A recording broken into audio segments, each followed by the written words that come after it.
Let me start with Mr. Obremachiko, because in your article yesterday, you started off by saying the project of building a non-racial society is in tatters, and the political settlement which delivered the 1994 democratic breakthrough is unraveling in this country in ways that may work to the advantage of the ANC, depending on how we manage racial contradictions in the future. Tell me about this.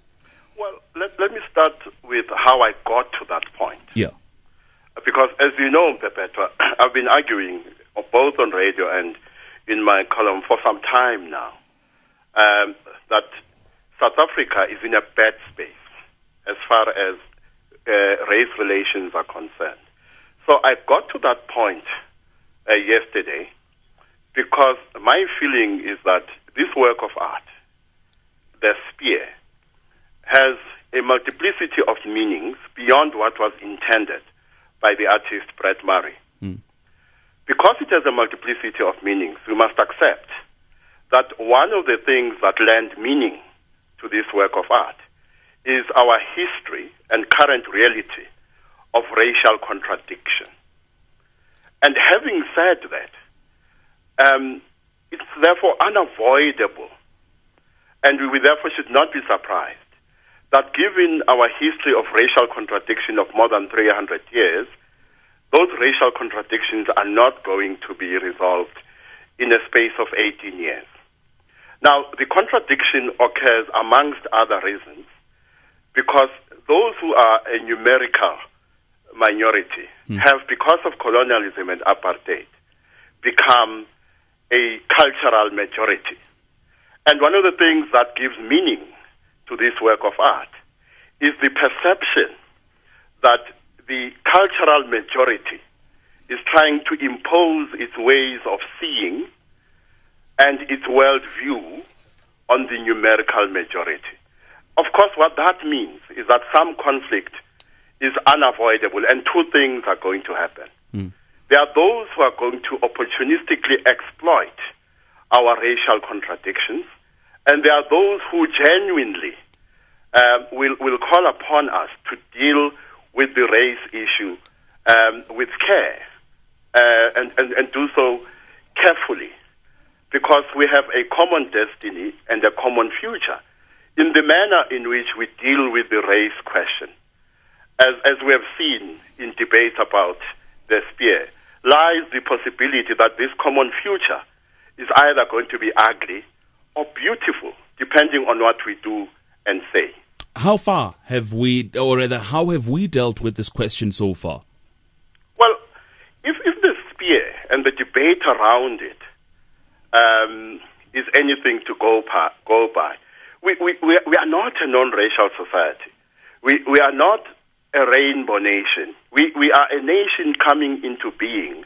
The best we can say is that South Africa is pregnant with the potential of giving birth to something beautiful, a non-racial rainbow nation that is at peace with itself and the world. But of course, we're still far from that. Having said that, the fact that there is conflict, sometimes along racial lines, is, as I said, unavoidable, and we should not be surprised it is happening. And at the same time, we should look at conflict in two ways. Conflict can be destructive, depending on how we manage these issues. On the other hand, we can look at conflict as a crucible that will purify our thoughts. All right, let me bring in Dr. Cooper here, because in a press release that he sent a day or two ago, he was talking about the re-emergence of unresolved issues of our divided past and unspoken hurts. It links to what Mr. Machiko is talking about and how we're managing these things. Dr. Cooper, take me through your thoughts on these matters.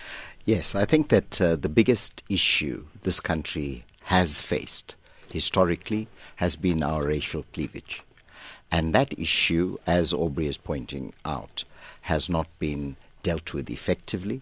We are far from being the non-racial society that we, all of us, brate about. That is an aspiration. There hasn't been a clearly mapped path to that end. Aubrey speaks of a cultural majority.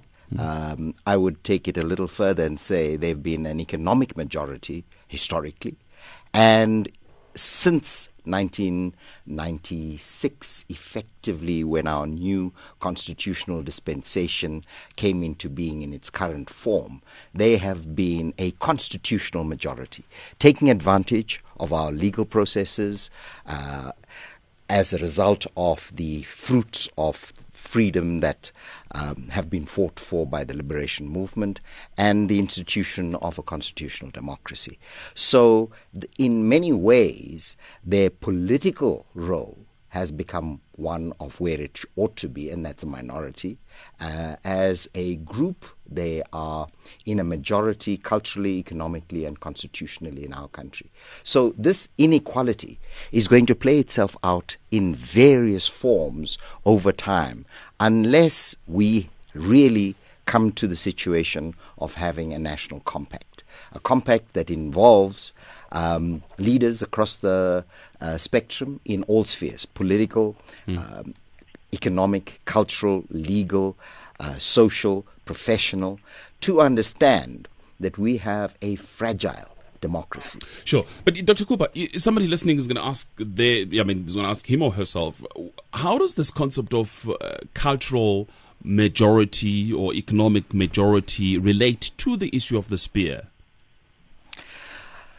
Well, I think that people look at any expression in society and start interpreting it in their own terms. Start interpreting it in terms of have and have not.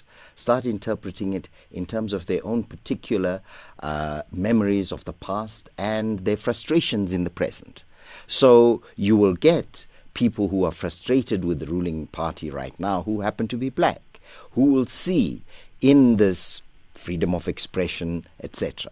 On the other hand, those who feel that they are still in the waiting queue, frustrated economically and socially, will see this as an aspect of deep disrespect to their icon.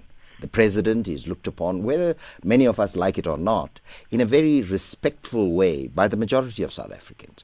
So to see him portrayed, and even to have news reports saying genitals, when actually there's no genital depiction. It's an artistic reflection, if you like, a play on the spear of the nation. However, the point is that because people have not come to terms and have not been enabled to come to terms with our society, they will fall back on racial parlance, they will fall back on racial descriptions. And you will get white callers calling in and saying that this is a racial issue. You will get black callers also believing that this is a racial insult. Let me bring in the editor-in-chief of the City Press, Ferial Haffiji, on the line for us. Ferial, a very good morning to you. I thank you very much for your time this morning. Morning, Koldani. And thanks indeed. Well, the discussion so far is really surrounding the fault lines in our nation, particularly issues of race.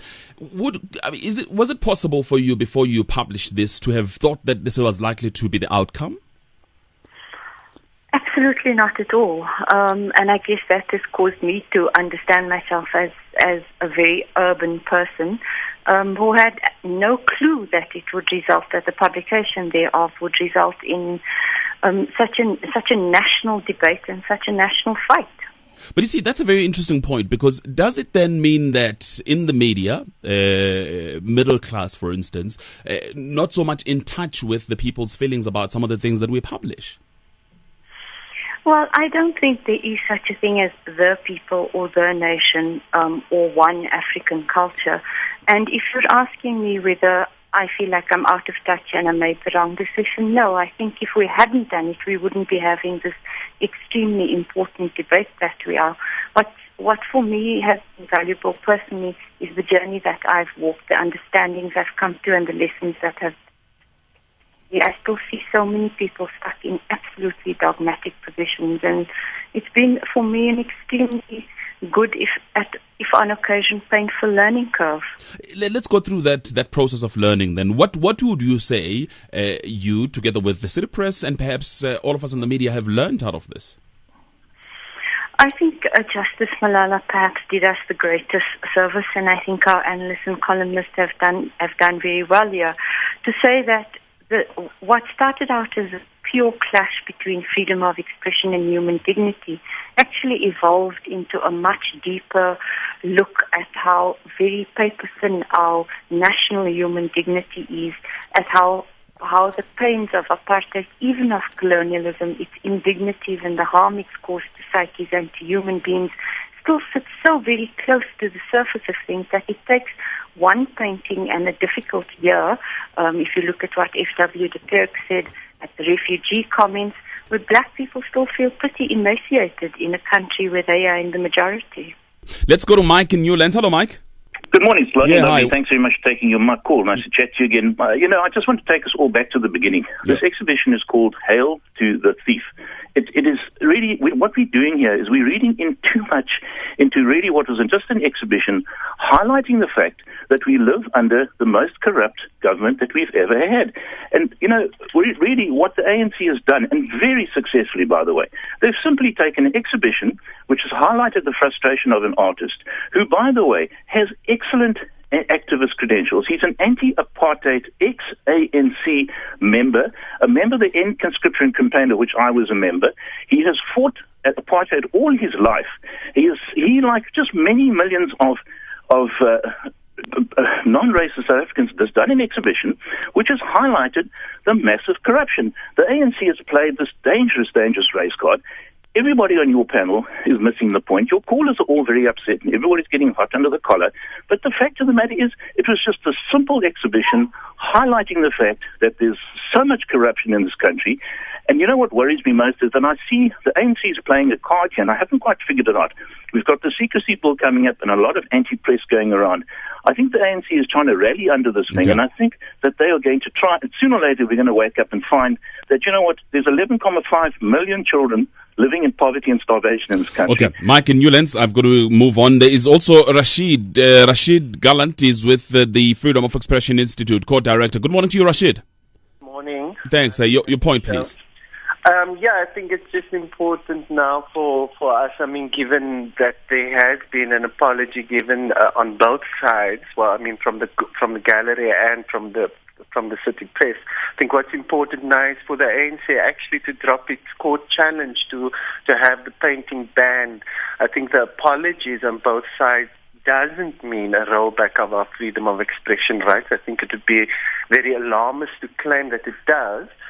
But yes, it is also very reprehensible that if it does prove true, that the city press, also did face death threats. I think that's very reprehensible.